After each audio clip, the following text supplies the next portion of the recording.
പുതിയ കഥ നരഭോജി ഭാഗം 1. മഞ്ഞടിഞ്ഞ ഒരു സായം സന്ധ്യ.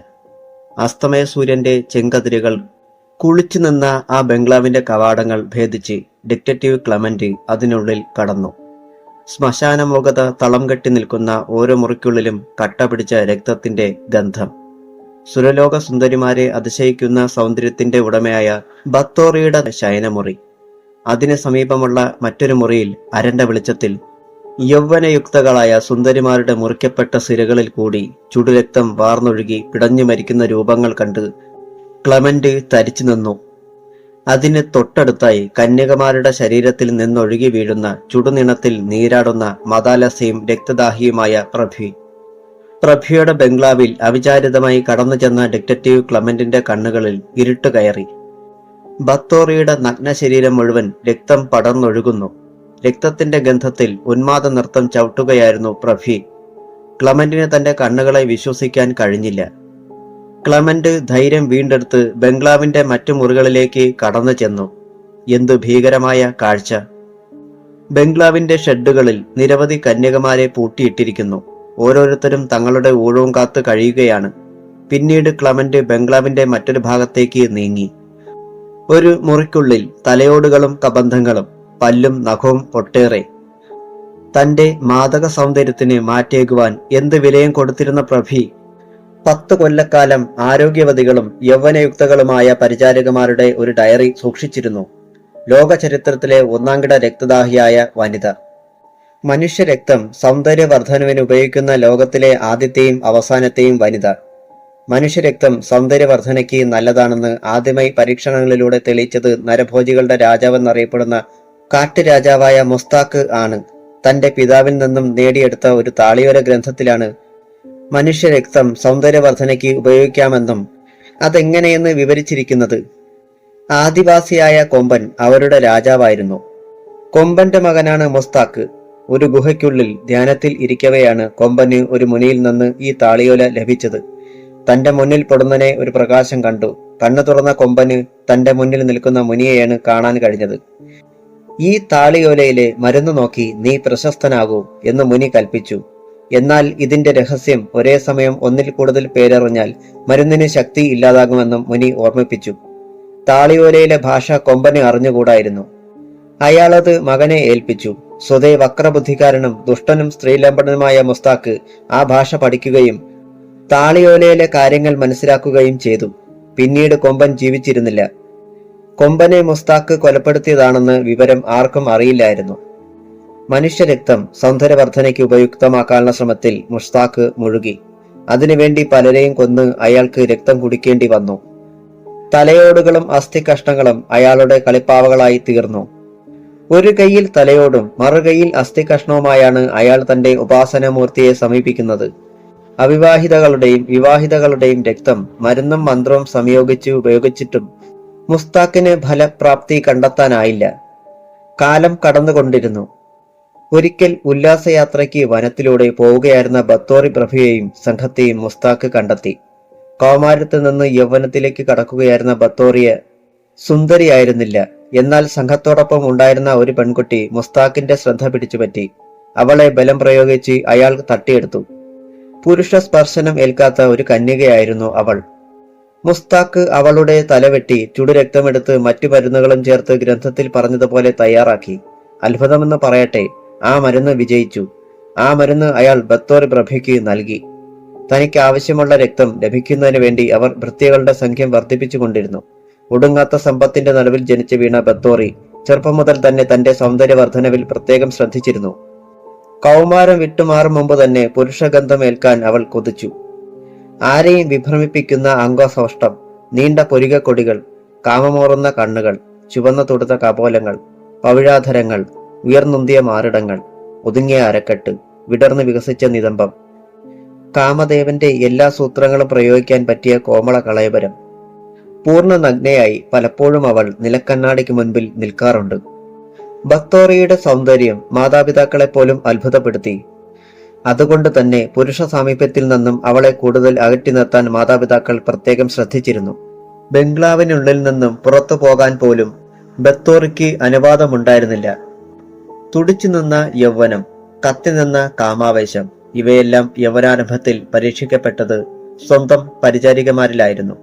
കാമകലകളിൽ അതീവ നിപുണയും പ്രഗത്ഭയുമായിരുന്നു. ബത്തോറിയെ പെട്ടെന്ന് തന്നെ വിവാഹം കഴിപ്പിച്ചു. പക്ഷേ ഭർത്താവിന്റെ പണക്കൊഴുപ്പായിരുന്നില്ല ബത്തോറിക്ക് ആവശ്യം. കരുത്തനായ ഒരു പുരുഷനായിരുന്നു അവൾക്ക് വേണ്ടിയിരുന്നത്. ഒരു ദിവസം ഭർത്താവിന്റെ അഭാവത്തിൽ അവൾ ഒരു ചെറുപ്പക്കാരനോടൊപ്പം ഒളിച്ചോടി. അയാളെ ദിവസങ്ങൾക്കുള്ളിൽ കശക്കിയെറിഞ്ഞ ബത്തോറി ഒരു പടക്കുതിരയെ പോലെ പുരുഷന്മാരെ തേടി നടന്നു. അവളുടെ വലയിൽ വീണ പലർക്കും പിന്നീട് ജീവൻ തിരിച്ചു ലഭിച്ചില്ല. ആവശ്യം കഴിഞ്ഞ് അവരെ വകവരുത്തുകയായിരുന്നു പ്രഭി ചെയ്തു വന്നത്. പുരുഷന്മാരെ കിട്ടാതായപ്പോൾ കുത്തഴിഞ്ഞ ഒരു ജീവിതത്തിന്, കുപ്രസിദ്ധമായ ഒരു ജീവിതത്തിന് ബത്തോറി തുടക്കം കുറിക്കുകയായിരുന്നു. മനുഷ്യക്കുരുതി ഒരു വിനോദമാക്കിയിരുന്ന ബത്തോറിയെ സഹായിക്കാൻ ഒരു ഭൃത്യസേന തന്നെയുണ്ടായിരുന്നു. ഇല്ലിനി ജോവ, ബാർഡോവനി, ഒട്ടോവോസ്, മന്ത്രവാദിയായ നോർക്കോവ് തുടങ്ങിയവയെല്ലാം അവളുടെ പാപകർമ്മങ്ങൾക്ക് കൂട്ടുനിന്നു. ആവശ്യത്തിലധികം പണവും സ്വത്തുക്കളും സഹായികൾക്ക് നൽകുന്നതിൽ യാതൊരു പിശുക്കും ബത്തോറി കാണിച്ചിരുന്നില്ല. ബത്തോറിയുടെ മുന്നിൽ ഹാജരാക്കപ്പെടുന്ന കന്യകമാരുടെ കൈകൾ പിന്നിൽ വരിഞ്ഞുകെട്ടി നിർദ്ദയമായി മർദ്ദിക്കുകയും അതിനുശേഷം കത്രിക കൊണ്ട് സിരകൾ മുറിക്കുകയുമാണ് ചെയ്തു വന്നിരുന്നത്. ഇങ്ങനെ 57 കന്യകമാരെ വടികൊണ്ടടിച്ച് തളർത്തി പിന്നീട് സിരകൾ മുറിച്ച് തണുത്ത വെള്ളം നിറച്ച ടബ്ബുകളിൽ മുക്കിക്കൊല്ലുകയും ചെയ്തു. പണത്തിന്റെയും പ്രതാപത്തിന്റെയും സ്വാധീനത്തിന്റെയും സീമകൾ ലംഘിച്ച് ആർഭാട ജീവിതം നയിച്ചു വന്ന ബത്തോറിയുടെ ബംഗ്ലാവിൽ ആരും കടന്നു ചെല്ലാൻ കൂട്ടാക്കിയിരുന്നില്ല. ബത്തോറിയുടെ ബംഗ്ലാവിലേക്ക് വിലയ്ക്ക് വാങ്ങിയും പരിചാരികമാരായി മുന്തിയ ശമ്പളം നൽകാമെന്ന് പറഞ്ഞും പ്രഭ്യയുടെ ഭൃത്യഗണങ്ങൾ കൂട്ടിക്കൊണ്ടുപോകുന്ന യുവതികളെ പിന്നീട് ആരും വെളിയിൽ കണ്ടിട്ടില്ല. ബംഗ്ലാവിൽ നിന്ന് കിട്ടാവുന്ന വിവരങ്ങൾ ശേഖരിച്ച ശേഷം ക്ലമന്റ് വെളിയിലിറങ്ങി. ഒരു തരത്തിൽ അവിടെ നിന്നും രക്ഷപ്പെടുകയായിരുന്നു. ക്ലമന്റ് ഉന്നതരായ പോലീസ് ഉദ്യോഗസ്ഥന്മാരെ വിവരമറിയിച്ചു. പോലീസിന് ആ സംഭവം വിശ്വസിക്കാൻ കഴിഞ്ഞില്ല. അവർ ബംഗ്ലാവിലേക്ക് കടന്നു ചെല്ലാൻ പോലും മടിച്ചു. ഒടുവിൽ ഉന്നതനായ ഒരു പോലീസ് ഓഫീസറുടെ നേതൃത്വത്തിൽ ഒരു സംഘം പോലീസ് ബംഗ്ലാവ് വളഞ്ഞു. പോലീസിന്റെ നേരെയും ആക്രമണമുണ്ടായി. ബംഗ്ലാവിനുള്ളിൽ നിന്നും പോലീസിന് നേരെ വെടിയുണ്ടകൾ പാഞ്ഞു. പോലീസ് അപ്പോൾ പിൻവാങ്ങി. പക്ഷേ ഡിറ്റക്റ്റീവ് ക്ലമന്റ് പിൻവാങ്ങാൻ തയ്യാറായില്ല. ബത്തോറി പ്രഭി നടത്തിയ കൊലപാതകങ്ങളെക്കുറിച്ച് അന്വേഷിക്കുന്ന ചുമതല ക്ലമന്റ് സ്വയം ഏറ്റെടുത്തു. പോലീസ് വകുപ്പിൽ നിന്നും ആവശ്യമുള്ള എല്ലാ സഹായവും വാഗ്ദാനം ചെയ്തു. ഡിറ്റക്റ്റീവ് ക്ലമന്റ് ഒരു പാതിരാ നേരത്ത് ബംഗ്ലാവിൽ കടന്നു. ബത്തോറി സുഖനിദ്രയിലായിരുന്നു. അധ്യായം 2. നിറതോക്കുമായി ബത്തോറിയുടെ ശയനമുറിക്കുള്ളിൽ കടന്ന ഡിറ്റക്റ്റീവ് ക്ലമന്റ് അവിടമാകെ ഒന്ന് പരതി. നീല വെളിച്ചം മുറിയിൽ അരിച്ചിറങ്ങുന്നു. പരിചാരകയും ഗാഠനിദ്രയിലാണ്. അർദ്ധനഗ്നയായി ആ മതാലസ മദ്യത്തിന്റെ ലഹരിയിൽ മയങ്ങിക്കിടക്കുന്നു. വിലങ്ങിയ വിസ്കിയുടെ ഒഴിഞ്ഞ കുപ്പിയും ചഷകവും തൊട്ടടുത്തുണ്ട്. ക്ലോക്കിലെ ടക് ടക് ശബ്ദമൊഴിച്ചാൽ നിശബ്ദമാണ് ബംഗ്ലാവ്. പ്രഭ്യയുടെ ശയനമുറിക്ക് പുറത്ത് കാവൽ നിന്നയാളെ ഒരു കമ്പിയോട് ചേർത്ത് കെട്ടി വായിൽ തുണി തിരികിയ ശേഷമാണ് ക്ലമന്റ് ബത്തോറിയുടെ കിടക്കക്കരികിൽ എത്തിയത്. ക്ലമന്റ് കിടക്കക്കരികിൽ നിന്നും ഒരു ഡയറി കണ്ടെടുത്തു. താളുകൾ മറിക്കുന്നതിനിടയിൽ പെട്ടെന്ന് മുറിക്കുള്ളിൽ പ്രകാശം പരന്നു. പിന്നെ വെടിയൊച്ചകൾ മാത്രം. നിമിഷങ്ങൾക്കുള്ളിൽ ലൈറ്റുകൾ എല്ലാം കെട്ടു. ബംഗ്ലാവിനുള്ളിൽ ഓരോ ചലനവും ശ്രദ്ധിക്കാൻ ആളുകളുണ്ടായിരുന്നു. പക്ഷേ വൈദ്യുതി വിച്ഛേദിക്കാൻ പറ്റിയ ഉപകരണവുമായാണ് ക്ലമന്റ് ബംഗ്ലാവിനുള്ളിൽ കടന്നത്. വെടിയുണ്ടകൾ ആരുടെയൊക്കെയോ ശരീരത്ത് പതിക്കുന്നുണ്ടെന്ന് തോന്നി. ക്ലമന്റിന്റെ കയ്യിലുണ്ടായിരുന്ന സ്റ്റൺ ഗൺ അമിതമായി പ്രവർത്തിച്ചു കൊണ്ടിരുന്നു. എവിടെയൊക്കെയോ ദീനരോധനങ്ങൾ. വെളിച്ചത്തിന്റെ തരി പോലും കാണാനുണ്ടായിരുന്നില്ല. മിനിറ്റുകൾ നീണ്ടുനിന്ന വെടിയൊച്ചയ്ക്ക് ശേഷം എല്ലാം നിശബ്ദമായി, ശാന്തമായി. വെളിച്ചമെത്തിയത് ബഹളം ശാന്തമായ ശേഷമാണ്. അപ്പോൾ ഭൃത്യഗണങ്ങളും കാവൽ ഭടന്മാരും ക്ലമന്റിനെ അവിടമാകെ തിരയുകയായിരുന്നു. ബത്തോറയുടെ ബംഗ്ലാവിൽ ഉണ്ടാകുന്ന ആദ്യത്തെ സംഭവം പ്രഭയുടെ മനസ്സ് ആകെ ഇളകി മറിഞ്ഞിരുന്നു. പ്രക്ഷുബ്ധമായ മനസ്സിൽ ഭീതിയുടെയും ജാള്യതയുടെയും ഒത്തുചേരൽ.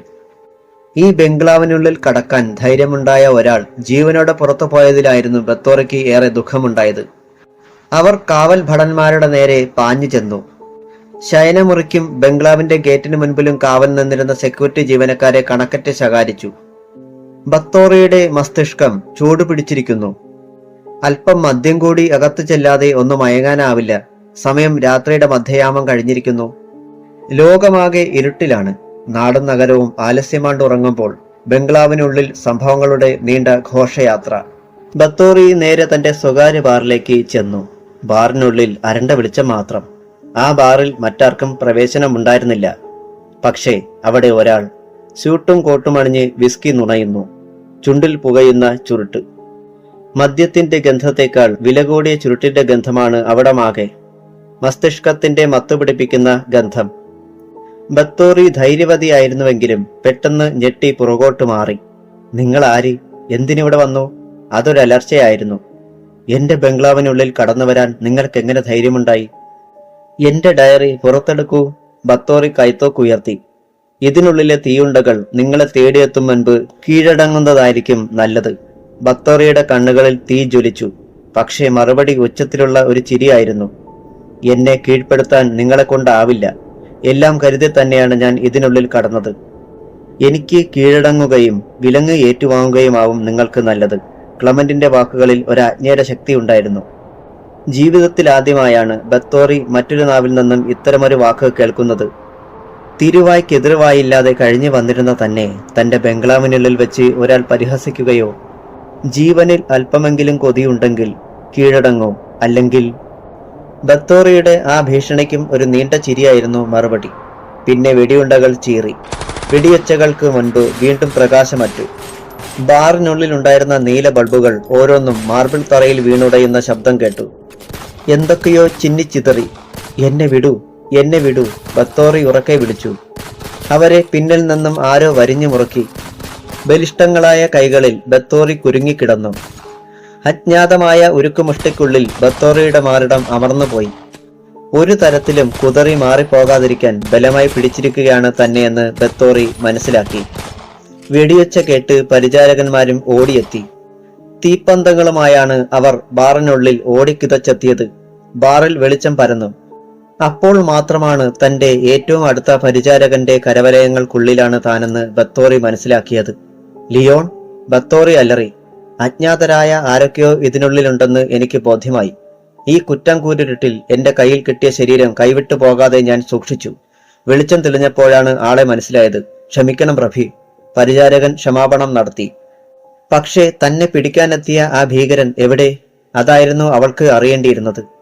ക്ലമന്റിന്റെ പൊടി പോലും അവിടെയെങ്ങും ഉണ്ടായിരുന്നില്ല. അവൻ ഈ ബംഗ്ലാവിൽ തന്നെ ഉണ്ടാവും. അവനെ പിടികൂടിയില്ലെങ്കിൽ അപകടമാണ്. അവൻ പുറത്തു കടക്കാൻ വഴിയില്ല. എങ്ങനെയെങ്കിലും പിടികൂടിയേ തീരൂ. ബത്തോറി ഭൃത്യഗണങ്ങളോട് ആജ്ഞാപിച്ചു. ഭൃത്യന്മാർ നാലുപാടും ചിതറിപ്പാഞ്ഞു. ബുദ്ധിമാനായ ക്ലമന്റ് ഇതുപോലെ എത്ര പ്രഭിമാരെ കണ്ടിരിക്കുന്നു. ബത്തോറിയെ കീഴ്പ്പെടുത്താൻ അയാൾ തീരുമാനിച്ചു. ക്ലമന്റ് ബത്തോറിയുടെ കിടപ്പുമുറിയുടെ ഒരു ഭാഗത്തായി തള്ളിമാറ്റാൻ കഴിയുന്ന ഒരു അലമാരയ്ക്കുള്ളിൽ കടന്നു. അവിടെ നിന്നും താഴേക്കിറങ്ങാൻ കഴിയുന്ന കൽപ്പടവുകൾ. അകത്തു നിന്നും അലമാരി തുറക്കാനാവാത്ത വിധം ബന്ധിച്ചു. ഡിറ്റക്റ്റീവ് ക്ലമന്റ് മാർബിൾ കൽപ്പടവുകളിലൂടെ താഴേക്കിറങ്ങി. സിഗാർ ലൈറ്റിന്റെ വെളിച്ചത്തിൽ അയാൾ എല്ലാം ഭംഗിയായി ശ്രദ്ധിച്ചു. ബത്തോറി കിടപ്പുമുറിക്കുള്ളിൽ കടന്നു. അവിടെ ഭദ്രമാണ്. താഴേക്കുള്ള വാതിൽ ഭദ്രമായി ബന്ധിച്ചിരിക്കുന്നു. ക്ലമന്റ് നിലവറയിലേക്ക് പോകാൻ വഴിയില്ലെന്ന് ബത്തോറി ഉറപ്പിച്ചു. ഒരിടത്തും യാതൊരു ചലനങ്ങളും കേൾക്കാനില്ല. അയാൾ ബംഗ്ലാവിന് പുറത്ത് കടന്നിട്ടുണ്ടാവുമെന്ന് തന്നെ ബത്തോറി ഊഹിച്ചു. എങ്കിലും ചുറ്റിലും ആയുധധാരികളായ കാവൽ ഭടന്മാരെ ജാഗരൂകരായി നിർത്തി. ഡിറ്റക്റ്റീവ് ക്ലമന്റ് മാർബിൾ കൽപ്പടവുകളിലൂടെ താഴേക്കിറങ്ങി. പഞ്ചതന്ത്രം കഥകളിലും മറ്റും പറഞ്ഞു കേട്ടിരുന്ന ദേവലോകത്തെ ചില യക്ഷകിന്നര രാജധാനികളെ അനുസ്മരിപ്പിക്കുന്ന മനോഹരമായ നിലവറ. ഭിത്തികളിൽ വിവിധ നിറങ്ങളിൽ തിളങ്ങുന്ന ബെഡ് ലാമ്പുകൾ. ആദ്യത്തെ മുറിയിൽ ഭിത്തിയോട് ചേർന്ന് ഒരു കിടക്ക കണ്ടു. കിടക്കയിൽ അർദ്ധനഗ്നയായ ഒരു യുവതി. അർദ്ധ സുഷുപ്തിയിലാണവൾ. ശബ്ദമുണ്ടാക്കാതെ ക്ലമന്റ് അവളുടെ കിടക്കക്കരികിൽ എത്തി. പുരുഷ സ്പർശമേറ്റിട്ടില്ലാത്ത യുവതി. വെണ്ണക്കല്ലുകൊണ്ട് കടഞ്ഞെടുത്ത പോലെയുള്ള ശരീരം. മാദകത്വം തുളുമ്പി നിൽക്കുന്ന ശരീരം. കൗമാരം കഴിയുന്നതേയുള്ളൂ. ബത്തോറിയുടെ ഭൃത്യഗണങ്ങളിൽ ഒരുവൾ. ഒരു പക്ഷേ തൊട്ടടുത്ത ദിവസം അവളുടെ രക്തമായിരിക്കും ബത്തോറി സ്നാനത്തിന് ഉപയോഗിക്കുക. ആ ശരീരം കണ്ടാൽ ആരും കൊതിച്ചു പോകും. അവളുമായി സ്വവർഗരതിയിൽ ഏർപ്പെട്ട ശേഷമാവും ബത്തോറി അവളുടെ സിരകൾ മുറിക്കുക. ബംഗ്ലാവിനുള്ളിലെ ബഹളങ്ങളിൽ നിന്നെല്ലാം ഒഴിഞ്ഞ ഒരു നിലവറ. മുകളിൽ എന്തു നടന്നാലും ഒരു ശബ്ദം പോലും നിലവറയിൽ എത്താറില്ല. ബത്തോറിയുടെ ശയനമുറിയിൽ നിന്ന് മാത്രമേ നിലവറയിൽ എത്താൻ കഴിയൂ എന്നതാണ് ഒരു പ്രത്യേകത. നിലവറയിലെ മറ്റു പല കന്യകമാരും ഉണ്ടായിരിക്കാമെന്ന് ക്ലമന്റ് ഊഹിച്ചു. മുകളിലേക്ക് ക്ഷണിക്കപ്പെടുന്ന ഒരൊറ്റ യുവതിയും പിന്നീട് നിലവറയിൽ എത്താറില്ല. മുകളിലേക്ക് പോകുന്ന യുവതികൾക്ക് എന്തു സംഭവിക്കുമെന്ന് നിലവറയിൽ കഴിയുന്ന ഒരൊറ്റയാളിനും അറിയാനും കഴിയില്ല. ഓരോരുത്തരും തങ്ങളുടെ ഊഴവും കാത്തിരിക്കുകയാവും. ഡിറ്റക്റ്റീവ് ക്ലമന്റ് ആ യുവതിയുടെ സമീപമെത്തി. മെല്ലെ മാർദ്ദവമേറിയ ആ മേനിയിൽ തട്ടി.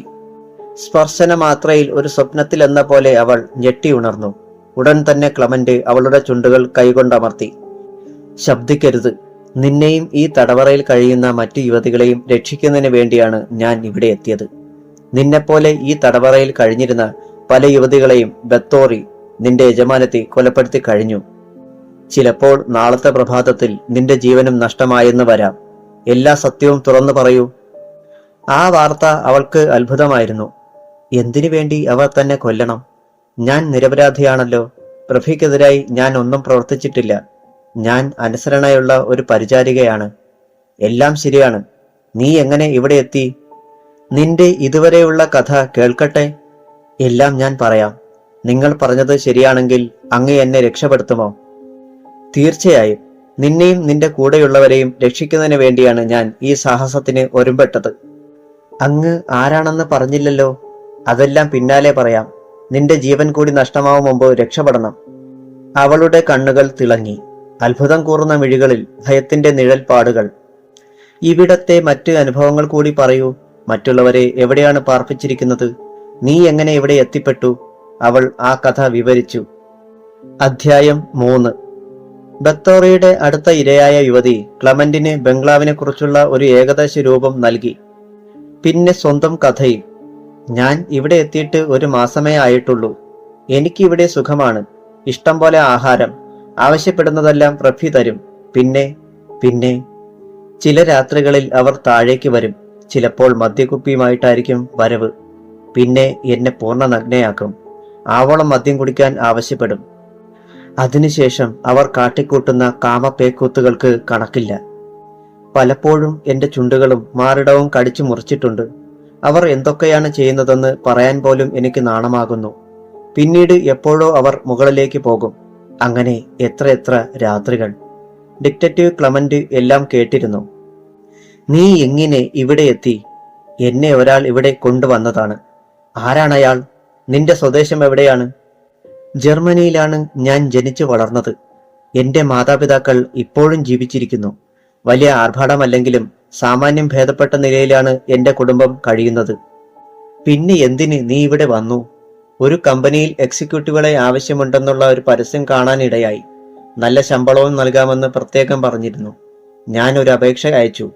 സാമാന്യം വിദ്യാഭ്യാസമുള്ള എനിക്ക് ഇന്റർവ്യൂവിൽ ജയിക്കാൻ ബുദ്ധിമുട്ടുണ്ടായില്ല. എന്നോടൊപ്പം മറ്റ് 4 യുവസുന്ദരികളും തിരഞ്ഞെടുക്കപ്പെട്ടു. വെറും 2 ആഴ്ച മാത്രം കഴിഞ്ഞപ്പോൾ കമ്പനിയുടെ മാനേജർ മറ്റൊരു ഓഫർ വെച്ചു. ഒരു പ്രഭയ്ക്ക് ഒരു സെക്രട്ടറിയെ ആവശ്യമുണ്ടെന്നും ഭീമമായ ശമ്പളം ലഭിക്കുമെന്നുമായിരുന്നു ഓഫർ. ഞാൻ എന്റെ രക്ഷകർത്താക്കളോട് വിവരം പറഞ്ഞു. ആദ്യം വിസമ്മതിച്ചുവെങ്കിലും പിന്നീട് അനുവദിക്കുകയാണുണ്ടായത്. ശരി, പറയൂ. ക്ലമന്റിന് ആകാംക്ഷയേറി. അദ്ദേഹം ഡയറിയിൽ ചിലത് കുറിച്ചെടുക്കുകയും ചെയ്തു. നല്ലൊരു തുക വീട്ടിൽ അഡ്വാൻസായി നൽകിയിട്ടാണ് എന്നെ ഇങ്ങോട്ട് കൂട്ടിക്കൊണ്ട് പോന്നത്. നിന്റെ പേര് പറഞ്ഞില്ലല്ലോ. എന്റെ പേര് ലൂസിയ ഡിസിൽമ. വീട്ടിൽ ലൂസിയ എന്ന് വിളിക്കും. ആട്ടെ, ലൂസിയയെ ഇങ്ങോട്ട് കൊണ്ടുവരികയും പ്രഭയെ ഏൽപ്പിക്കുകയും ചെയ്തത് ഒരാൾ തന്നെയാണോ? അല്ല, 3 പേരുടെ കൈമറിഞ്ഞാണ് ഞാൻ ഇവിടെ എത്തിയത്. അപ്പോൾ ഈ പെൺവാണിഭത്തിന് ഒരു അന്താരാഷ്ട്ര ശൃംഖല തന്നെ പ്രവർത്തിക്കുന്നുണ്ടെന്ന് ക്ലമന്റിന് ബോധ്യമായി. അവരെ മുഴുവൻ കുടുക്കുകയെന്നത് മറ്റൊരു ചുമതലയായി. വീണ്ടും ലൂസിയയോട് ചോദ്യങ്ങൾ തൊടുത്തുവിട്ടു. അവസാനം നിന്നെ കൈമാറിയത് ആരിൽ നിന്നാണ് എന്നറിയാമോ? അറിയാം. ഇവിടെ തൊട്ടടുത്തുള്ള ഒരു ബാങ്കറാണ് എന്നെ പ്രഭയ്ക്ക് നൽകിയത്. ജർമ്മനിയിൽ നിന്നും എന്നെ കൊണ്ടുവന്ന ശേഷം ഓരോരുത്തരിലേക്ക് കൈമാറുമ്പോഴും ഭീമമായ തുകകൾ കൈമാറുന്നുണ്ടായിരുന്നുവെന്ന് എനിക്ക് ബോധ്യമായി. അപ്പോഴൊക്കെയും ഇതിന് പിന്നിൽ എന്തൊക്കെയോ രഹസ്യങ്ങളുണ്ടെന്ന് ഞാൻ ഭയന്നു. ഇവിടെ നിനക്ക് എന്തെങ്കിലും ജോലി ചെയ്യേണ്ടതായി വന്നിട്ടുണ്ടോ? ക്ലമന്റ് ചോദിച്ചു. ഇല്ല. പിന്നെ നിന്റെ നിമിഷങ്ങൾ എങ്ങനെ കഴിയുന്നു? ക്ലമന്റിന്റെ കൂർമ്മബുദ്ധി ആ നിലവറക്കുള്ളിൽ നടക്കുന്ന രഹസ്യ സംഭവങ്ങളിലേക്ക് കടന്നു പോയിക്കൊണ്ടിരുന്നു. അവൾ വാചാലയായി. ഇവിടെ പരമസുഖമാണ്. പക്ഷേ പുറം ലോകവുമായി യാതൊരു ബന്ധവുമില്ലെന്ന് മാത്രം. വരൂ, അപ്പുറത്തേക്ക് പോകാം. ലൂസിയയോടൊപ്പം ഡിറ്റക്റ്റീവ് ക്ലമന്റ് നടന്നു നീങ്ങി. അപ്പോൾ രാത്രിയോ പകലോ എന്ന് നിശ്ചയിക്കാനാവില്ല. പകൽ വെളിച്ചം അരിച്ചെത്താനുള്ള മാർഗം ആ നിലവറയ്ക്കുള്ളിൽ ഉണ്ടായിരുന്നില്ലല്ലോ. നിലവറയ്ക്കുള്ളിലേക്കുള്ള ഏക കവാടവും ബന്ധിച്ചിരിക്കുകയാണ്. കൃത്രിമമായി നിർമ്മിക്കപ്പെട്ട ഒരു ഉദ്യാനത്തിലേക്കാണ് അവർ നടന്നു ചെന്നത്. അവിടെ അതിമനോഹരങ്ങളായ വിഗ്രഹങ്ങൾ പ്രതിഷ്ഠിച്ചിരിക്കുന്നു. എല്ലാം പഞ്ചലോഹ നിർമ്മിതിയായവ. വിഗ്രഹങ്ങളുടെ കണ്ണുകളിൽ വജ്രങ്ങൾ തിളങ്ങുന്നു. കോടിക്കണക്കിന് രൂപ വിലയുള്ള വജ്രങ്ങളുടെ തിളക്കം മാത്രമാണ് ആ ഉദ്യാനത്തിന് വെളിച്ചം നൽകുന്നത്. ക്ലമന്റ് അവിടെ സ്ഥാപിച്ചിരുന്ന ഓരോ വിഗ്രഹവും പ്രത്യേകം ശ്രദ്ധിച്ചു. സൂര്യപ്രകാശം കടന്നെത്താത്ത ആ ദേശത്ത് 1000 സൂര്യചന്ദ്രന്മാർ ഒന്നിച്ചുദിച്ചുയർന്ന പ്രതീതിയായിരുന്നു. ഈ പ്രതിമകൾ. ക്ലമന്റിന്റെ ചിന്തകൾ മറ്റൊരു വഴിക്കായിരുന്നു. അപ്പോൾ ഇവിടെ പെൺവാണിഭം മാത്രമല്ല, മറ്റെന്തൊക്കെയോ വൻ ബിസിനസ്സുകളും നടക്കുന്നുണ്ട്. ഭാരതത്തിന്റെ പൈതൃകമായ ശില്പകലയുടെ ലോകത്തെത്തിയതുപോലെയായിരുന്നു ക്ലമന്റ്. ഡിറ്റക്റ്റീവ് ക്ലമന്റ് ഒരു പ്രാവശ്യം മാത്രമേ ഭാരതം സന്ദർശിച്ചിട്ടുള്ളൂ. എങ്കിലും ഉത്തരേന്ത്യയിലും ദക്ഷിണേന്ത്യയിലുമുള്ള പല പ്രസിദ്ധങ്ങളായ ക്ഷേത്രങ്ങളിലും ദർശനം നടത്താൻ അന്ന് ക്ലമന്റിന് സാധിച്ചിട്ടുണ്ട്. അന്താരാഷ്ട്ര കള്ളക്കടത്ത് കേസുമായി ബന്ധപ്പെട്ട് ഒരു കേസന്വേഷണത്തിനായിരുന്നു ക്ലമന്റ് ഇന്ത്യയിലെത്തിയത്. അവിടത്തെ ശ്രീകോവിലുകളിൽ മാത്രം കാണാൻ കഴിയുന്ന പഞ്ചലോഹ വിഗ്രഹങ്ങൾ ലൂസിയ പോലും അറിയാതെ തന്റെ കയ്യിലുണ്ടായിരുന്ന ഓട്ടോമാറ്റിക് ക്യാമറയിൽ അവയെല്ലാം പകർത്തി. ബത്തോറി പ്രഭയ്ക്ക് കള്ളക്കടത്തുമായി ബന്ധമുണ്ടെന്ന് മനസ്സിലാക്കാൻ ക്ലമന്റിന് കൂടുതൽ സമയം വേണ്ടി വന്നില്ല. വിഗ്രഹത്തിന് സമീപമെത്തി വിരലുകൾ അതിലൂടെ ഒന്നോടിച്ചു നോക്കാൻ ശ്രമിച്ചു. അപ്പോഴേക്കും വിഗ്രഹം ചുട്ടുപടുത്തു. അതിൽ നിന്നും ഉദ്ഗമിച്ച ചൂട് ക്ലമന്റിനെ പിൻവാങ്ങാൻ പ്രേരിപ്പിച്ചു. ലൂസിയ, ഈ വിഗ്രഹങ്ങൾ എവിടെ നിന്നും ലഭിച്ചതാണെന്ന് അറിയാമോ? ക്ലമന്റ് ജിജ്ഞാസാഭരിതനായി. ഇല്ല, അറിയില്ല. പ്രഭ്യയുടെ ഭൃത്യന്മാർ തന്നെയാണ് ഈ ജോലികളൊക്കെ ചെയ്യാറുള്ളത്, അവൾ പറഞ്ഞുകൊണ്ട് വീണ്ടും നടന്ന് നീങ്ങി. ക്ലമന്റ് അടുത്ത് കണ്ട ഒരു മാർബിൾ ബെഞ്ചിൽ ഇരുന്നു. പിന്നീട് പോലീസ് അധികാരികൾക്ക് കോഡ് ഭാഷയിൽ മെസ്സേജ് നൽകി. വീണ്ടും ലൂസിയയോടൊപ്പം ക്ലമന്റ് ചുറ്റും നടന്ന് വിശാലമായ ഒരു നീന്തൽക്കുളത്തിലെത്തി. ഞങ്ങൾ പ്രഭ്യയോടൊപ്പം ഈ നീന്തൽക്കുളത്തിലാണ് കുളിക്കാനിറങ്ങാറ്, അവൾ പറഞ്ഞു. സ്ഫടികം പോലെ നേർമയുള്ള ജലം. മറ്റാരെങ്കിലും ഉണ്ടാകുമോ നീന്താൻ? ക്ലമന്റ് ഒരു കുസൃതി ചോദ്യം എറിഞ്ഞു. ഇല്ല, ഞങ്ങൾ പരിപൂർണ നഗ്നരായാണ് ഈ നീന്തൽക്കുളത്തിൽ നീന്താറുള്ളത്. വസ്ത്രങ്ങളൊന്നും ഉപയോഗിക്കാൻ പാടില്ലെന്നതാണ് നിർദ്ദേശം. അത് പറഞ്ഞിട്ടവൾ കുലുങ്ങി ചിരിച്ചു. അപ്പോൾ നിലവറയ്ക്കുള്ളിൽ മണിയൊച്ച കേട്ടു. ക്ലോക്കിൽ അലാറം അടിക്കും പോലെ. ആരോ വരുന്നുണ്ട്. ഈ സമയം ആരും വരുന്ന പതിവില്ലല്ലോ. ലൂസിയ ആകെ അമ്പരന്നു. ഒരു പ്രത്യേക ലോകത്തായിരുന്നു ക്ലമന്റ്. കൽപ്രതിമകളും പഞ്ചലോഹ വിഗ്രഹങ്ങളും കൊത്തുപണികളും എല്ലാം ക്ലമന്റിനെ ഹരം പിടിപ്പിക്കുക തന്നെ ചെയ്തു. പ്രഭ്യയുടെ അനുചരന്മാർ നിലവറയ്ക്കുള്ളിൽ കടന്നിട്ടുണ്ടെന്ന സത്യം അറിഞ്ഞപ്പോൾ ലൂസിയ വല്ലാതെ പരിഭ്രമിച്ചുവെങ്കിലും പുറത്ത് കാണിച്ചില്ല. തന്റെ ജീവൻ ഏതാനും നിമിഷങ്ങൾ മാത്രം. പക്ഷേ ഈ മനുഷ്യനെങ്കിലും രക്ഷപ്പെടുത്തണമല്ലോ. ആലോചിക്കാൻ സമയമില്ല. എന്തെങ്കിലും ചെയ്തേ മതിയാവൂ. നിമിഷങ്ങൾക്കുള്ളിൽ നിറതോക്കുമായി 2 പേർ ലൂസിയയ്ക്ക് മുൻപിൽ പ്രത്യക്ഷപ്പെട്ടു. ഹാൻസപ്പ്, അനങ്ങരുത്. നീ എന്തിന് ഇവിടേക്കിറങ്ങി? പ്രഭ്യയില്ലാതെ ഈ പൂന്തോട്ടത്തിൽ ഇറങ്ങരുതെന്ന് അറിയില്ലേ? ഭൃത്യന്മാർ അലറുകയായിരുന്നു. അവൾ ഒന്നും മിണ്ടിയില്ല. ശരീരം ആകെ വിറയ്ക്കുന്നു. നിന്നോടൊപ്പം ഉണ്ടായിരുന്നത് ആര്? അടുത്ത ചോദ്യം. അവൾ ചുറ്റും നോക്കി. ആരെയും കാണുന്നില്ല. അവളോടൊപ്പം ഉണ്ടായിരുന്നയാളിനെ അവിടെ എങ്ങും കാണാനില്ല. തന്റെ കൂടെ ആരും ഉണ്ടായിരുന്നില്ലെന്ന് നിഷേധഭാവത്തിൽ അവൾ തലയാട്ടി. പരിചാരകന്മാർ അവിടമാകെ പരതി. ആരോ അവിടെ ഉണ്ടായിരുന്നതായി വ്യക്തമായി. അവർക്കറിയാം ഒരു സൂചി വീണാൽ അറിയുന്ന സ്ഥലം. അപ്രത്യക്ഷമാകാൻ യാതൊരിടവുമില്ലാത്ത നിലവറ. തന്റെ തൊട്ടടുത്ത് നിന്നിരുന്ന ആ മനുഷ്യൻ അപ്രത്യക്ഷമായതെങ്ങനെയെന്ന് ലൂസിയയ്ക്ക് പോലും അറിയില്ലായിരുന്നു. ഒടുവിൽ രൂക്ഷമായൊരു താക്കീത് നൽകിയിട്ട് ഭൃത്യന്മാർ നിലവറയിൽ നിന്നും പുറത്തുപോയി. തൊട്ടടുത്ത് പ്രകാശം പരത്തി നിന്ന ഒരു പഞ്ചലോഹ വിഗ്രഹത്തിനുള്ളിൽ നിന്നും ഡിറ്റക്റ്റീവ് ക്ലമന്റ് പുറത്തു വന്നു. ലൂസിയ അത്ഭുതം കൂറുന്ന മിഴികൾ ഉയർത്തി ക്ലമന്റിനോട് ചോദിച്ചു. ഞാൻ ഇതിനുള്ളിൽ കയറുമ്പോൾ തന്നെ എന്തെല്ലാം ടെക്നിക്കുകൾ ഇതിനുള്ളിൽ ഉണ്ടാകുമെന്ന് എനിക്കറിയാമായിരുന്നു. പ്രഭ്യയുടെ ഭൃത്യന്മാർ ഈ നിലവറയിൽ എന്നെ തേടിയെത്തുമെന്നും തനിക്ക് നേരെ ആക്രമണമുണ്ടാകാൻ സാധ്യതയുണ്ടെന്നും ഞാൻ മനസ്സിലാക്കി. നേരത്തെ തന്നെ ഈ വിഗ്രഹവുമായി ഉണ്ടായിരുന്ന വൈദ്യുതി ഞാൻ വിച്ഛേദിച്ചിരുന്നു. ക്ലമന്റ് മറുപടി നൽകി. ക്ലമന്റ് തന്റെ സീനിയർ ഓഫീസർമാരുമായി വീണ്ടും ബന്ധം പുലർത്തി. താൻ എത്തിയിരിക്കുന്ന സ്ഥലത്തെക്കുറിച്ച് ഞെട്ടിപ്പിക്കുന്ന പല വിവരങ്ങളും മനസ്സിലാക്കിയിട്ടുണ്ടെന്ന് അദ്ദേഹം പോലീസിനെ അറിയിച്ചു. വെറും കൊലപാതകങ്ങൾ മാത്രമല്ല, അന്താരാഷ്ട്ര കള്ളക്കടത്തും ഈ ബംഗ്ലാവുമായി ബന്ധപ്പെട്ട് നടക്കുന്നുണ്ടെന്ന് പോലീസ് ഓഫീസർമാരെ അറിയിച്ചു. വയർലെസ്സിലൂടെ പല വിവരങ്ങളും ചോർത്തിക്കൊടുത്തു. പോലീസ് സംഘം തയ്യാറായി നിൽക്കുന്നുവെന്ന് മറുപടി ലഭിച്ചു. ചില കണ്ണികൾ കൂടി വലയിൽ വീഴാനുണ്ട്. അതിനു മുൻപായി അതിപ്രധാനമായ ചില തെളിവുകൾ കൂടി ശേഖരിക്കേണ്ടതുണ്ട്. പഞ്ചലോഹ വിഗ്രഹങ്ങൾ കടത്തിക്കൊണ്ടു പോകാതിരിക്കാനും ശ്രദ്ധിക്കേണ്ടതുണ്ട്. വയർലെസ് ഓഫ് ചെയ്തു. എല്ലാ കാര്യങ്ങളും ലൂസിയ കേൾക്കുന്നുണ്ടായിരുന്നു. അവളെ കരിവാക്കി വേണം മുന്നോട്ട് നീങ്ങാൻ. ഈ നിലവറയ്ക്കുള്ളിൽ ഗൂഢപ്രദേശങ്ങൾ വേറെയും ഉണ്ടാവും. അവയെല്ലാം കണ്ടെത്തുക ക്ലേശകരമാണ്. എങ്കിലും കണ്ടെത്താതെ വയ്യല്ലോ. നീന്തൽ കുളത്തിന് ഒത്ത നടുവിൽ കറങ്ങിക്കൊണ്ടിരിക്കുന്ന ഒരു വലിയ വിഗ്രഹം കാണുന്നുണ്ടല്ലോ. എത്ര മനോഹരമായിരിക്കുന്നു. എന്തെങ്കിലും പ്രത്യേകതകളുണ്ടോ അതിന്? ലൂസിയോടാണത് ചോദിച്ചത്. എന്തോ ചില ചെപ്പടി വിദ്യകൾ അതിനുള്ളിൽ ഉണ്ടാകുമെന്ന് ക്ലമന്റിന് തോന്നി. അവൾ എന്തോ പറയാൻ നാവനക്കും മുമ്പ് വെടിയൊച്ച കേട്ടു. രക്തത്തിൽ കുളിച്ച് ലൂസിയ നിലത്ത് വീണ് പിടഞ്ഞു. അധ്യായം 4. ബത്തോറിയുടെ തോക്കുധാരികളായ ഭൃത്യഗണങ്ങൾ ഡിറ്റക്റ്റീവ് ക്ലമന്റിനെ നിലവറയാകെ അരിച്ചു നോക്കി. ഒരിടത്തും കണ്ടെത്താനായില്ല. ലൂസിയോടൊപ്പം ഒരാൾ നിൽക്കുന്നത് കണ്ടുകൊണ്ടാണ് തുരുതുരെ നിറയൊഴിച്ചത്. പക്ഷേ പിടഞ്ഞു മരിച്ചത് ലൂസിയ മാത്രം. രഹസ്യങ്ങൾ മുഴുവൻ ചോർത്തിയെടുക്കാതെ കടന്നു പോകുന്നയാളല്ല ക്ലമന്റ്. അയാൾ ജീവനോടെ പുറത്തു പോയാൽ ബത്തോറിയൻ സംഘവും പിടിക്കപ്പെടുമെന്ന് അവർക്ക് ഉറപ്പുണ്ടായിരുന്നു. അന്താരാഷ്ട്ര തലത്തിലുള്ള ഏത് കുറ്റകൃത്യവും കണ്ടുപിടിക്കാൻ കഴിവുള്ള ഒരു കുറ്റാന്വേഷണ വിദഗ്ധനാണ് ക്ലമന്റ് എന്ന് ബത്തോറി വളരെ നേരത്തെ മനസ്സിലാക്കിയിരുന്നു. എന്നാൽ തന്റെ രഹസ്യങ്ങൾ ഒരിക്കലും പുറത്തുപോയില്ലെന്ന വിശ്വാസം അവരെ കൂടുതൽ കുറ്റകൃത്യങ്ങൾ ചെയ്യിക്കുന്നതിന് പ്രേരിപ്പിച്ചിരുന്നു. നിലവറയ്ക്കുള്ളിൽ നിരത്തിയിരുന്ന കോടിക്കണക്കിന് രൂപ വിലയുള്ള പഞ്ചലോഹ വിഗ്രഹങ്ങൾ പോലീസിൽ അകപ്പെട്ടു പോയാൽ പ്രഭുവുമായി ബന്ധമുള്ള എല്ലാ കണ്ണികളും അറ്റുവീഴും. ആയതിനാൽ ക്ലമന്റ് ഒരിക്കലും ബംഗ്ലാവിൽ നിന്ന് പുറത്തു കടക്കാൻ പാടില്ല. അയാളെ വകവരുത്തിയേ തീരൂ. ബത്തോറി ആകെ അസ്വസ്ഥയായിരുന്നു. ബംഗ്ലാവിന് ചുറ്റും ബത്തോറിയുടെ പരിചാരകന്മാർ നിറത്തോക്കുമായി ചുറ്റിക്കറങ്ങി. ഭൃത്യന്മാർ നിലവറയ്ക്കുള്ളിലും എത്തി. പക്ഷേ ഒരിടത്തും ക്ലമന്റിനെ കണ്ടെത്താനായില്ല. ഇതിനിടയിൽ പഞ്ചലോഹ വിഗ്രഹങ്ങൾ കടത്തിക്കൊണ്ടു പോകുന്നതിനുള്ള പ്രാരംഭ ജോലികളും ആരംഭിച്ചു കഴിഞ്ഞിരുന്നു.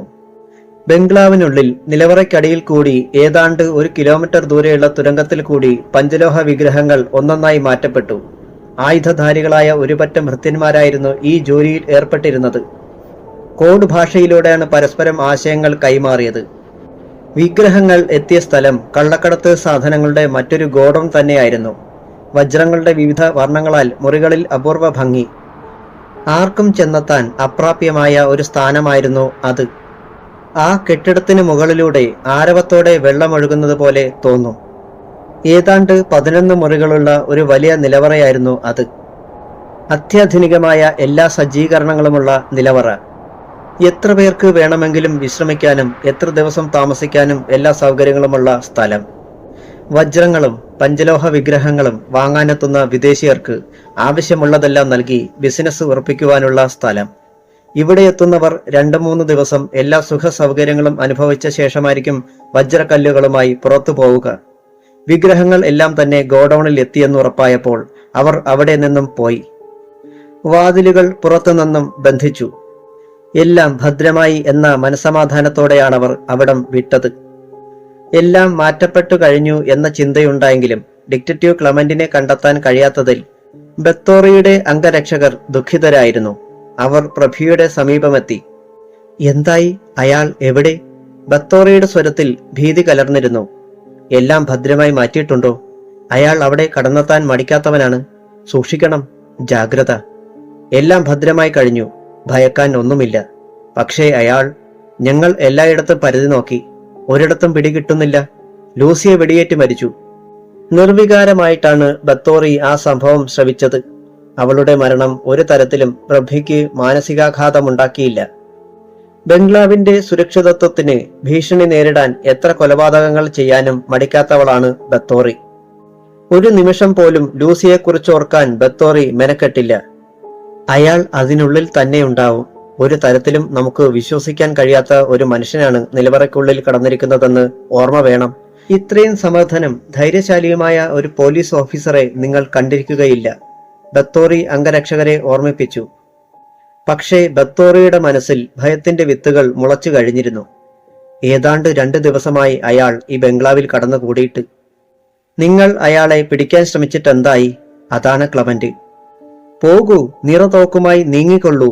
അംഗരക്ഷകരെ ബംഗ്ലാവിന്റെ ഇടനാഴിയിലേക്ക് അയച്ചു.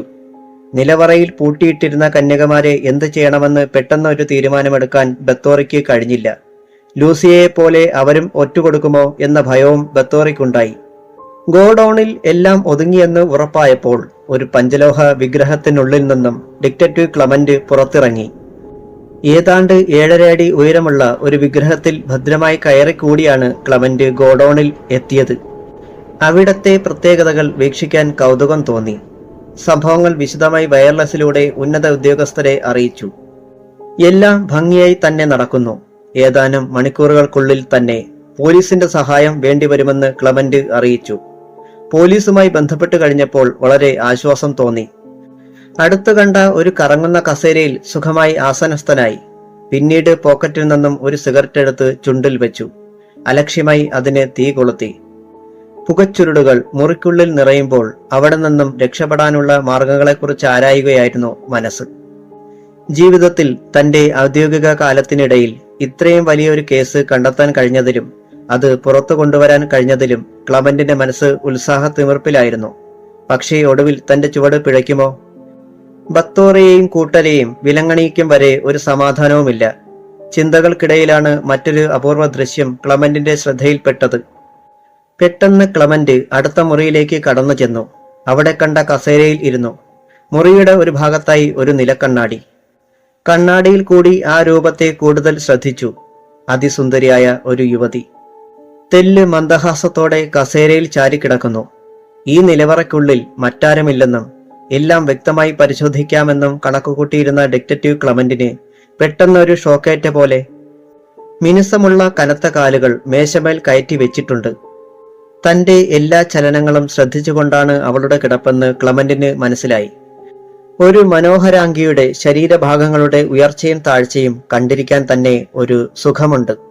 ഹരം പിടിപ്പിക്കുന്ന രൂപലാവണ്യം, ആസക്തി ഉണർത്തുന്ന കൊഴുത്ത യൗവനം. അവൾ ധരിച്ചിരുന്ന നേർത്ത നൈറ്റ് ഗൗണിൽ കിടന്ന് തുളുമ്പി. അവളുടെ മേശയ്ക്ക് മുകളിൽ വിസ്കി കുപ്പിയും ഗ്ലാസുകളും. വജ്രങ്ങൾ വാങ്ങാനെത്തുന്നവർക്കും പഞ്ചലോഹ വിഗ്രഹങ്ങളെ കള്ളക്കടത്ത് നടത്താനെത്തുന്നവർക്കും മതം പകരാൻ ഒരുക്കി നിർത്തിയിരിക്കുന്നവളായിരിക്കും ഇവൾ. വശ്യമധുരമായ ഒരു പുഞ്ചിരിയിൽ എല്ലാം മറന്നു പോകുന്നു. കണ്ണാടിയിൽ കൂടി മാത്രമാണ് ആ രൂപം ദർശിക്കാൻ കഴിയുന്നത്. അവളുടെ യഥാർത്ഥ ഇരിപ്പിടം എവിടെയാണെന്ന് മനസ്സിലാക്കാൻ കഴിയുന്നില്ല. അർദ്ധവൃത്താകൃതിയിലുള്ള കണ്ണാടിയിൽ കൂടി മാത്രമേ അവളുടെ ചലനങ്ങൾ ശ്രദ്ധിക്കാൻ കഴിയുന്നുള്ളൂ. പക്ഷേ അവൾ തന്നെ ഭംഗിയായി ശ്രദ്ധിക്കുന്നുണ്ടെന്ന് ക്ലമന്റിന് ബോധ്യമായി. അവൾ ഒന്നുകൂടി ഇളകിയിരുന്നു. ആ നഗ്നമേനി തന്നെ കാണിക്കുകയാവും ലക്ഷ്യമെന്ന് ക്ലമന്റിന് തോന്നി. ഒരു ഡിറ്റക്റ്റീവ് ആണ് താനെന്ന ബോധം പോലും അപ്പോൾ ക്ലമന്റിൽ നിന്ന് വിട്ടകന്നു. സുരസുന്ദരിയായ അവളെ തന്റെ കൈക്കുള്ളിൽ കിട്ടിയിരുന്നുവെങ്കിൽ എന്ന് ആഗ്രഹിച്ചു. കണ്ണാടിയിൽ കൂടി അവളെ കൈകാട്ടി വിളിച്ചു. അപ്പോൾ അവൾ കാണാത്ത ഭാവം നടിച്ചു. അവളുടെ മുൻപിലിരുന്ന വിസ്കി ഗ്ലാസ് ചുണ്ടോടടുപ്പിച്ച് മൊത്തി കുടിക്കുന്നു. ആ മദ്യസേവ കാണാൻ തന്നെ എന്ത് ചന്തം! കൂടെ കൂടെ അവളുടെ കടക്കണ്ണുകൾ തന്നിലേക്ക് എറിയുന്നുണ്ടെന്ന് ക്ലമന്റ് മനസ്സിലാക്കി. ഏതോ ഒരു ബിസിനസ്സുകാരൻ എന്ന ധാരണയാവും ഒരു പക്ഷേ തന്നെക്കുറിച്ച് അവൾക്കുണ്ടാവുക. കഴിഞ്ഞ ഏതാനും ദിവസങ്ങൾക്കകം മനസ്സിന് അല്പം വിശ്രമം കിട്ടുന്നത് ഇപ്പോൾ മാത്രമാണ്.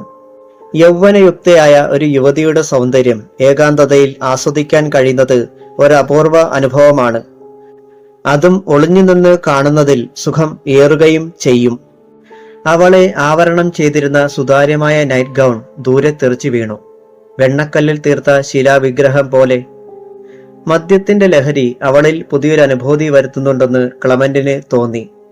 കണ്ണാടിയിലൂടെ തന്റെ ശ്രദ്ധ മുഴുവൻ അവൾ കവർന്നെടുക്കുകയാണ്. ആ കണ്ണാടിയിൽ വിരിയുന്ന മാംസപുഷ്പത്തെ വാരിയെടുത്ത് 100 മുത്തങ്ങൾ നൽകാൻ ക്ലമന്റിന് തോന്നി. പക്ഷേ എങ്ങനെ? അവളുടെ അടുത്തെത്താൻ വഴി കാണുന്നില്ല. ആ മുറിയിൽ നിന്നും മറ്റൊരു മുറിയിലേക്ക് കടക്കാൻ ശ്രമിച്ചപ്പോഴാണ് കണ്ണാടിയിൽ കണ്ട യുവതിയുടെ മുഴുവൻ ശ്രദ്ധയും തന്നെ തേടിയെത്തിയത്. ക്ലെമന്റ് അവളെ ശ്രദ്ധിക്കാതെ ഇടനാഴികളിൽ കൂടി അടുത്ത മുറിയിലേക്ക് കടക്കാൻ ശ്രമിച്ചു. പെട്ടെന്നാണ് ആരോ പിന്നിൽ നിന്ന് പിടിച്ചത്. തന്റെ മാർഗത്തിന് തടസ്സം സൃഷ്ടിച്ചതാരെന്ന് നോക്കും മുമ്പ് ശിരസിൽ തോക്കിന്റെ മുന ഉരസി. ഏതു നിമിഷവും വെടിയുണ്ട ചീറിപ്പായാൻ ഇടയുണ്ട്. കരുതലോടെ വേണം നീങ്ങാൻ. ക്ലെമന്റ് പെട്ടെന്ന് നിന്നു. ഒരടി അനങ്ങിപ്പോകരുത്. ഒരു സ്ത്രീ ശബ്ദം. ക്ലെമന്റിന് ജീവൻ തിരിച്ചു കിട്ടിയതുപോലെ തോന്നി. ബത്തോറി പ്രഭയെ ഒഴികെ മറ്റെല്ലാ പേരെയും സൂത്രത്തിൽ വശത്താക്കാൻ കഴിയുമെന്ന് ക്ലെമന്റിന് അറിയാം. ഹാൻസപ്പ്. ക്ലമന്റ് അറിയാതെ തന്നെ കൈകൾ ഉയർന്നു. നടക്കൂ. അവളുടെ തോക്കിന്റെ മുന ക്ലമന്റിന്റെ ശിരസിൽ മുട്ടിയിരുന്നു. അവളോടൊപ്പം നടന്നു ചെന്ന് ക്ലമന്റ് ഒരു മുറിയിൽ അടയ്ക്കപ്പെട്ടു. നേരത്തെ വിസ്കി മോന്തിക്കുടിച്ച സുന്ദരിയായിരുന്നു അവൾ. വീണ്ടും അവൾ ക്ലമന്റിന്റെ മുറിയിൽ എത്തി. അയാളുടെ മുൻപിൽ വെച്ചു തന്നെ മദ്യം നുകർന്നു. ഒരു ഗ്ലാസ് അയാൾക്ക് നീട്ടി. ആർത്തിയോടെ ക്ലമന്റ് അത് വാങ്ങാൻ ശ്രമിച്ചു. എന്നാൽ അവൾ പൊട്ടിച്ചിരിച്ചുകൊണ്ട് തറയിൽ ഒഴുക്കി. വീണ്ടും പൊട്ടിച്ചിരി. ഒരു ഷഡ്ഡിയും ബ്രായും മാത്രമായിരുന്നു അപ്പോൾ അവളുടെ വേഷം. ക്ലമന്റിനെ നേരെ നോക്കിക്കൊണ്ട് അവൾ ബ്രാ വലിച്ചൂരി. അയാൾ ആ കാഴ്ച അത്ഭുതത്തോടെ നോക്കി നിന്നു. പിന്നെ ഷഡ്ഡിയിൽ കൈവച്ചു. അധ്യായം 5. ആ യുവതിയുടെ ചലനങ്ങൾ എല്ലാം ശ്രദ്ധിച്ചുകൊണ്ട് ഡിറ്റക്റ്റീവ് ക്ലമന്റ് ഒരു സിഗരറ്റ് എടുത്ത് ചുണ്ടിൽ വെച്ചു. അവളുടെ ഭാവം എന്തിനു വേണ്ടിയാണെന്ന് ക്ലമന്റിന് മനസ്സിലായി. കൊഴുത്ത മേനി കാട്ടി തന്നെ മയക്കുക, അങ്ങനെ കെണിയിലാക്കുക, അതായിരുന്നു അവളുടെ ലക്ഷ്യം. മാത്രവുമല്ല, ക്ലമന്റിനെ ബന്ധിച്ച് ബത്തോറയുടെ മുന്നിൽ എത്തിക്കുകയെന്നതും അവളുടെ ആവശ്യമായിരുന്നു. എല്ലാം മനസ്സിലാക്കി തന്നെയാണ് ക്ലമന്റും നീങ്ങിയത്. പക്ഷേ അവളെ അത്ര പെട്ടെന്ന് വീഴ്ത്താൻ കഴിയുമെന്ന് തോന്നുന്നില്ല. നിമിഷങ്ങൾ ഇഴഞ്ഞു നീങ്ങി. എവിടെയൊക്കെയോ കണക്ഷനുള്ള ഒരു റിസീവർ അവൾ കയ്യിലെടുത്തു. പിന്നെ ഒട്ടും അമാന്തിച്ചില്ല. സിഗരറ്റിന് തീ കൊളുത്തി. പുക ഹാളിൽ നിറഞ്ഞു. ആ പുക ശ്വസിച്ചാൽ ബോധം നഷ്ടപ്പെടുമെന്ന് കണക്കാക്കി തന്നെയാണ് ക്ലമന്റ് അതിനെ തീ പിടിപ്പിച്ചത്. നിമിഷങ്ങൾക്കുള്ളിൽ അവൾ കുഴഞ്ഞു വീണു. ആ പുകയിൽ നിന്നും തനിക്ക് രക്ഷപ്പെടാനുള്ള മുൻകരുതലുകൾ നേരത്തെ തന്നെ ക്ലമന്റ് ചെയ്തിരുന്നു. ആ യുവതിയെ ബന്ധനസ്ഥയാക്കി ഒരു തൂണിൽ കെട്ടിയിട്ട ശേഷം അടുത്ത മുറിയിലേക്ക് വന്നു. അവിടെ സ്വർണശേഖരങ്ങളും കള്ളനോട്ടടിക്കുന്നതിനും മറ്റുമുള്ള ഉപകരണങ്ങളും കണ്ടെത്തി. എല്ലാ വിവരങ്ങളും ശേഖരിച്ചു. അതിനുശേഷം പോലീസ് കേന്ദ്രങ്ങളുമായി ക്ലമന്റ് വയർലെസ്സിലൂടെ ബന്ധപ്പെട്ടു. തന്റെ ദൗത്യം പൂർണ്ണമായിരിക്കുന്നു. പക്ഷേ ഈ താവളത്തിൽ നിന്നും രക്ഷപ്പെടാനാവില്ല. എല്ലാം ബന്ധിച്ചിരിക്കുന്നു. ആ ഗുഹയിൽ കടക്കുവാനുള്ള വഴിയും പോലീസിന് വിവരിച്ചു കൊടുത്തു. അത്രയും ചെയ്തു തീർന്നപ്പോൾ ക്ലമന്റിന് വല്ലാത്ത ഒരു ആശ്വാസം തോന്നി. പോലീസ് എത്താതെ പുറത്തു കടക്കാനാവില്ല. എന്നാൽ ബത്തോറിയെയും അനുചരന്മാരെയും കീഴ്പ്പെടുത്തിയ ശേഷമേ ആ കൃത്യം നിർവഹിക്കാനാവൂ. ശരിക്കും ഒരു മല്ലയുദ്ധം തന്നെ നടത്തേണ്ടതായി വരും. എല്ലാം മനസ്സിൽ ഓർത്തു. നിറതോക്കുമായി അടുത്ത മുറിയിലേക്ക് കടന്ന് കയറി. ഓരോ മുറിയും ഓരോ ജയിലറ പോലെ. എന്തൊക്കെയോ രഹസ്യങ്ങൾ പൂഴ്ത്തിവെക്കപ്പെട്ട അറകൾ. മനുഷ്യവാസം ഇനി ഉണ്ടാകാനിടയില്ല. എങ്കിലും കരുതി തന്നെയാണ് ക്ലമന്റ് നീങ്ങിയത്. പെട്ടെന്നാണ് ഒരു ദീനരോധനം ശ്രദ്ധയിൽപ്പെട്ടത്. ആരുടേതാവാം? ചുറ്റുപാടും നോക്കി. ആരെയും കാണാനില്ല. ഇരുട്ടിന് കനം തൂങ്ങിയ മുറി. അതിന് സമീപമെത്തി. ഒരൽപ്പം പോലും വെളിച്ചം കടന്നു കയറാത്ത ഇരുട്ടറ. ജയിലറകൾക്ക് മുന്നിൽ കാണപ്പെടുന്ന അഴികൾ പോലെയുണ്ട്. മെല്ലെ നിശബ്ദനായി അതിനു മുൻപിൽ ക്ലമന്റ് നിന്നു. ഏതോ മനുഷ്യന്റെ ദീനരോധനമാണ്. മൃതപ്രായനായ ഒരാളിന്റെ ശബ്ദം. ക്ലമന്റ് ആകെ അന്ധാളിച്ചു പോയി. കയ്യിലിരുന്ന സിഗാർ ലാമ്പിന്റെ വെളിച്ചത്തിൽ അതിനുള്ളിലേക്ക് നോക്കി. ഇരു കൈയിലും കാലുകളിലും ചങ്ങലയിട്ടു ബന്ധിച്ച ഒരാൾ അർദ്ധപ്രാണനായി കിടക്കുന്നു. അരണ്ട വെളിച്ചം മാത്രമേ ആ മുറിയിൽ അരിച്ചെത്തുന്നുള്ളൂ. അതും തന്റെ കയ്യിലുണ്ടായിരുന്ന സിഗാർ ലൈറ്റിന്റേത്. ഒന്നിലധികം താഴിട്ട് പൂട്ടിയ ജയിലറ. തുറക്കാൻ ശ്രമിച്ചിട്ടും നടക്കുന്നില്ല. ആരാകുമത്? ഏതോ കോടീശ്വരനാവും. വജ്രം വാങ്ങാൻ എത്തിയ ആരോ ഒരാൾ അയാളിൽ നിന്നും കിട്ടാവുന്നതെല്ലാം പിടിച്ചു വാങ്ങി മുറിക്കുള്ളിൽ പൂട്ടിയിട്ടതാവണം. വീണ്ടും ആ മനുഷ്യന്റെ ചിലമ്പിച്ച ശബ്ദം. എന്താണ് അയാൾ പറയുന്നതെന്ന് ക്ലമന്റ് ശ്രദ്ധിച്ചു. എന്തോ പരിചയമുള്ള ശബ്ദം പോലെ തോന്നി ക്ലമന്റിന്. മുന്നോട്ട് നീങ്ങാൻ തുടങ്ങിയ തന്നെ പിടിച്ചു നിർത്തിയ പോലെ. ക്ലമന്റ് അവിടെ തന്നെ നിന്നു. മുറിയുടെ ഒരു ഭാഗത്തായി കിടന്ന റബ്ബർ കഷണം കയ്യിലെടുത്തു. സിഗാർ ലൈറ്ററിൽ നിന്നും റബ്ബർ കത്തിച്ചു. പന്തം കണക്കെ കത്തിയ റബ്ബറിന്റെ വെളിച്ചത്തിൽ അറയ്ക്കുള്ളിൽ ബന്ധനസ്ഥനാക്കപ്പെട്ടയാളെ ക്ലമന്റ് തിരിച്ചറിഞ്ഞു. 2.5 മാസങ്ങൾക്ക് മുമ്പ് കാണാതായ, തികച്ചും സംശയാസ്പദമായ സാഹചര്യത്തിൽ അപ്രത്യക്ഷനായ ഉയർന്ന പോലീസ് ഓഫീസർ അലൻ പോൾ. അദ്ദേഹത്തെക്കുറിച്ചുള്ള അന്വേഷണം അന്താരാഷ്ട്ര തലത്തിൽ തന്നെ നടക്കുന്നു. യാതൊരു തുമ്പും കണ്ടെത്താൻ പോലീസിന് കഴിഞ്ഞിരുന്നില്ല. മൃതദേഹം കണ്ടെത്താൻ ശ്രമം നടത്തിയിട്ടും ലഭിച്ചില്ല. ആ ഉന്നതനായ പോലീസ് ഓഫീസർ ഇതാ മരണത്തോട് മല്ലടിച്ച് ഈ ഇരുട്ടറയിൽ. ആ ഇരുട്ടറ തല്ലി തകർക്കാനുള്ള ശ്രമം നടക്കുന്നതിനിടയിലാണ് ചുറ്റും തോക്കുധാരികൾ എത്തിയത്. താൻ അവരുടെ പിടിയിലായിരിക്കുന്നു. അനങ്ങരുത്, ചുട്ടുകളയും. ബത്തോറി അലറി. അംഗരക്ഷകരോടൊപ്പം ബത്തോറി പ്രഭി എത്തിയിരിക്കുന്നു. ഇവന്റെ കൈകളിലും കാലുകളിലും ചങ്ങലയിട്ട് ബന്ധിക്കൂ. ഇഞ്ചിഞ്ചായി ഇവനെയും കൊല്ലണം. ബത്തോറിയുടെ വാക്കുകൾ കേട്ടുകൊണ്ട് ക്ലെമന്റ് നിർവികാരനായി നിന്നു. അലൻ പോൾ ഇതിനുള്ളിൽ ബന്ധനസ്ഥനാണെന്ന കാര്യം പോലീസ് മേധാവിയെ അറിയിക്കാൻ കഴിയാത്തതിലുള്ള കുണ്ഠിതമായിരുന്നു ക്ലെമന്റിന്റെ മനസ്സിൽ. ക്ലെമന്റിന്റെ കൈകാലുകൾ ബന്ധിച്ചു. 2 തൂണുകൾക്കിടയിൽ അയാളെ കെട്ടിയിട്ടു. ബത്തോറിയുടെ കയ്യിലുണ്ടായിരുന്ന ചാട്ടവാർ ഉയർന്നു. പക്ഷേ ക്ലെമന്റിന്റെ മേൽ പതിക്കും മുൻപ് ബത്തോറിയുടെ കൈത്തണ്ടയിൽ വെടിയേറ്റു. നിലവറയ്ക്കുള്ളിലാകെ ടിയർ ഗ്യാസ് ഷെല്ലുകൾ വർഷിച്ചിരിക്കുന്നു. ആർക്കും ആരെയും കാണാൻ കഴിയാത്ത സ്ഥിതി. നിലയ്ക്കാത്ത വെടിയച്ച ഉയർന്നുകൊണ്ടിരുന്നു. 1 മണിക്കൂർ നീണ്ടുനിന്ന വെടി. എല്ലാം ഒന്നടങ്ങിയപ്പോൾ ആളുകളെ പൂർണ്ണമായി വ്യക്തമായി. ബത്തോറി ബോധമറ്റ് രക്തത്തിൽ കുളിച്ച് നിലത്ത് കിടക്കുന്നു. യന്ത്രത്തോക്കുമായി ചുറ്റും പോലീസ് സേന. ബംഗ്ലാവ് ആകെ പോലീസ് വളഞ്ഞിരിക്കുന്നു. ബത്തോറിയെ പൊക്കിയെടുത്തു. മരിച്ചിട്ടില്ല. അവർ മരിക്കാൻ പാടില്ല. അന്താരാഷ്ട്ര നിലവാരത്തിൽ പ്രവർത്തിക്കുന്ന ഈ വൻ കള്ളക്കടത്ത് സംഘത്തിന്റെ രഹസ്യങ്ങളുടെ ഉള്ളറകൾ തുറക്കണമെങ്കിൽ ബത്തോറി മരിച്ചുകൂടാ. ക്ലെമന്റിനെ ആദ്യം ബന്ധന വിമുക്തനാക്കി. പിന്നീട് അലൻ പോളിനെയും രക്ഷപ്പെടുത്തി. പോലീസിന്റെ ആക്രമണത്തിൽ 4ഓളം പരിചാരകന്മാർ മരണമടഞ്ഞു. ജീവനോടെ കയ്യിൽ കിട്ടിയ മറ്റ് 7 പേരെയും പോലീസ് വിലങ്ങ് വച്ചു. ഒരു വജ്രവ്യാപാരിയുടെ വേഷത്തിൽ ബംഗ്ലാവിനുള്ളിൽ കടന്നു കയറിയ അലൻ പോൾ രക്ഷപ്പെട്ടത് ഭാഗ്യം എന്ന് മാത്രമേ പറയാനാവൂ. ബംഗ്ലാവ് സൂക്ഷ്മ പരിശോധനയ്ക്ക് വിധേയമാക്കി. ഒട്ടേറെ രേഖകൾ പിടിച്ചെടുത്തു. ബംഗ്ലാവ് അപ്പോൾ ജനനിബിഡമായിരുന്നു. സമൂഹത്തിലെ ഏറ്റവും ഉയർന്ന നിലവാരമുള്ള ബത്തോറി പ്രഭിയുടെ പ്രവർത്തനങ്ങൾ എന്തായിരുന്നുവെന്ന് അപ്പോഴാണ് ജനം അറിഞ്ഞത്. പരിചാരകന്മാരുടെയും സാന്നിധ്യത്തിൽ 168ഓളം കന്യകമാരുടെ അഴുകിയ ശവശരീരങ്ങൾ അവർ കുഴിച്ചെടുത്തു. മധ്യ യൂറോപ്പിലെ ഒരു ഉന്നത കുടുംബത്തിലായിരുന്നു ബത്തോറി ജനിച്ചത്. ആ സമ്പന്ന കുടുംബത്തിലെ ഒരാൾ ഹോളണ്ടിലെ രാജാവും മറ്റൊരാൾ കർദിനാളും ബിഷപ്പുമായിരുന്നു. ഒടുങ്ങാത്ത സമ്പത്തിന്റെ നടുവിൽ ജനിച്ചു ജീവിച്ച ബത്തോറിയെ ഇത്തരം പ്രവർത്തനങ്ങളിലേക്ക് ആനയിച്ചത് സുഖലോലുപതയും കുറ്റവാസനയുമായിരുന്നു. കാമദാഹം വിട്ടുമാറാത്ത ഒരു മനസ്സിന്റെ ഉടമയായിരുന്ന ബത്തോറിയുടെ ശരീര സൗന്ദര്യമായിരുന്നു മറ്റൊരു കാരണം. യൗവനാരംഭത്തിൽ തന്നെ കുടുംബവുമായി ഒറ്റപ്പെട്ട് കഴിഞ്ഞുവന്ന ബത്തോറിക്ക് ഏത് കുറ്റകൃത്യങ്ങളിൽ ഏർപ്പെടുന്നതിനും പറ്റിയ സാഹചര്യം ഉണ്ടായിരുന്നു. ബത്തോറിയുടെ ബംഗ്ലാവിൽ നിന്നും വിദേശീയരും സ്വദേശികളുമായ 22 കന്യകമാരെ മോചിപ്പിക്കാനും പോലീസിന് കഴിഞ്ഞു. ബത്തോറിയെ കസ്റ്റഡിയിലെടുത്തതോടെ അന്താരാഷ്ട്ര ശൃംഖലയുമായി ബന്ധപ്പെട്ട് വിവിധ രാജ്യങ്ങളിൽ നിന്നും 36ഓളം പ്രമുഖരെയും പോലീസ് വലയിലാക്കി. ബത്തോറിയെ രക്ഷപ്പെടുത്താൻ ഉന്നതരായ ബന്ധുക്കളാരും മുന്നോട്ട് വന്നില്ല. കൊലപാതക കുറ്റം ചുമത്തപ്പെട്ട ബത്തോറി ഒരു മാനസിക രോഗിയായിരുന്നു എന്ന നിഗമനത്തിലെത്തിയ കോടതി പ്രഭിയെ മരണം വരെ ജയിലിൽ പാർപ്പിക്കാനാണ് ഉത്തരവിട്ടത്. ജീവിതാവസാനം വരെ അവർ ഇരുമ്പഴിക്കുള്ളിൽ കഴിഞ്ഞുകൂടുകയും ചെയ്തു.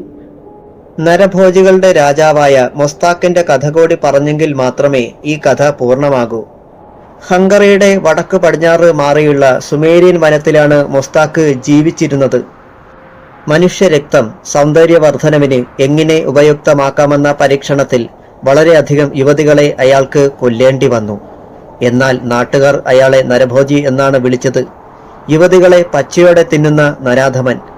ബത്തോറിക്ക് മാത്രമേ അതിന്റെ രഹസ്യം അറിയാമായിരുന്നുള്ളൂ. മുസ്താഖിന് ബത്തോറിയുടെ കൊട്ടാരത്തിൽ എപ്പോൾ വേണമെങ്കിലും പൂർണ്ണ സ്വാതന്ത്ര്യത്തോടെ കടന്നു ചെല്ലാമായിരുന്നു. ഒരു ദിവസം മുസ്താഖിനെ ബത്തോറിയുടെ കിടക്കയിൽ കണ്ടതിനെ തുടർന്നാണ് അവളുടെ ഭർത്താവായ ഫറൻസ് അവളെ ഉപേക്ഷിച്ച് പോയത്. കാമദാഹം വിട്ടുമാറാത്ത മനസ്സിന്റെ ഉടമയായ ബത്തോറിക്ക് മുസ്താഖിനെ ജീവനായിരുന്നു. ബത്തോറി മുസ്താഖിൽ നിന്ന് രതിസുഖം പൂർണ്ണമായ തോതിൽ ആസ്വദിച്ചിരുന്നെങ്കിലും മുസ്താഖ് അവളിൽ പൂർണ്ണ സംതൃപ്തി കണ്ടെത്തിയില്ല. ബത്തോറി കൊട്ടാരത്തിൽ സൂക്ഷിച്ചിരുന്ന യുവതികളിൽ പലരെയും മുസ്താഖ് തന്റെ കാമദാഹത്തിനിരയാക്കാൻ തുടങ്ങിയതോടെ ബത്തോറി അയാളുടെ ശത്രുവായി. പലതവണ താക്കീത് നൽകിയിട്ടും മുസ്താഖ് ബത്തോറിയെ അനുസരിച്ചില്ല. ഈ സംഭവം അവിടെ ഒരു സംസാര വിഷയമായി. പ്രഭ്യെ മുസ്താഖ് അനുസരിക്കാത്തത് അവർക്ക് എന്തെന്നില്ലാത്ത അപമാനവും ക്ഷീണവുമായി. മുസ്താഖിനെ കൊല്ലാൻ പ്രഭി തീരുമാനിച്ചു. തന്റെ ഏറ്റവും വിശ്വസ്തരായ 3 സേവകരെ അതിന് ബത്തോറി നിയോഗിക്കുകയും ചെയ്തു. കൊട്ടാരത്തിൽ വെച്ച് കൊന്നുകൂടാ, വനത്തിൽ വെച്ച് തന്നെ കൊല്ലണം. അന്ന് കൊട്ടാരത്തിലെത്തിയ മുസ്താഖിന് മജ്രീം എന്ന മദ്യം നൽകി.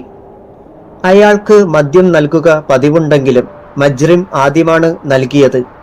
അത് കുടിച്ചാൽ 48 മണിക്കൂർ നേരത്തേക്ക് കുടിക്കുന്നവൻ ചത്തതിനൊക്കുമേ ജീവിച്ചിരിക്കലും എന്ന അവസ്ഥയിലെത്തും. അന്ന് മജ്രീം കുടിച്ചിട്ട് വനത്തിലേക്ക് പോയ മുസ്താഖിന്റെ ശല്യം ബത്തോറിക്ക് അനുഭവിക്കേണ്ടി വന്നില്ല. അത് കഴിഞ്ഞ് 3 മാസത്തിനു ശേഷമാണ് കഷ്ടകാലം ബത്തോറിയെ പിടികൂടിയത്. കഥ അവസാനിക്കുന്നു. കഥ വായിച്ചത് മിഥുൻ മോഹൻ. കഥ ഇഷ്ടമായെങ്കിൽ ലൈക്ക്, ഷെയർ ആൻഡ് സബ്സ്ക്രൈബ് ചെയ്യാൻ മറക്കരുതേ.